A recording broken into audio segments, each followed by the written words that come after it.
Hi everybody, I want to show you today in our graphing lesson how the aggregate demand curve, or what causes the aggregate demand curve to increase or decrease. So if we take a look up here at our macro model, we can see on the vertical axis that we have average price level, and on the horizontal we have real GDP. You've sort of looked at those and what those terms mean. And we have our aggregate demand curve downward sloping to the right, and we have if this is our original one here in the middle, if we shift to the right, that's an increase, and we're going to call that AD1. And if it shifts to the left, that would be a decrease, and that would be AD2. So we start our analysis in the middle, increase right, decrease left. Very similar to our micro changes.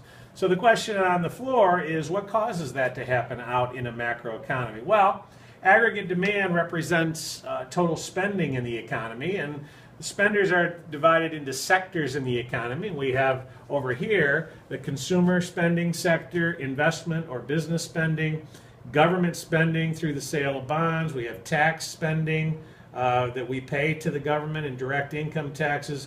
We have inflows of export revenue, and we have outflows of imports revenue. So all of those changes in each of those, ceteris paribus, can shift the AD curve to the left or to the right, or increase and decrease. So first, let's tackle what would cause the AD curve to shift to the right. Ceteris paribus, or in combination, well, as we take a look over here, ceteris paribus, if consumer spending increases in the economy, that would cause AD1. Ceteris paribus, if business spending increases, if firms start building more plants, etc., hiring more employees, business spending would go up.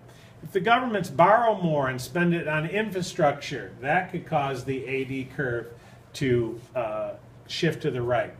If the government actually lowers taxes and pays off debt or something with it, that means households will spend more and firms will spend more if they have to pay less in taxes. So that could shift it to the right.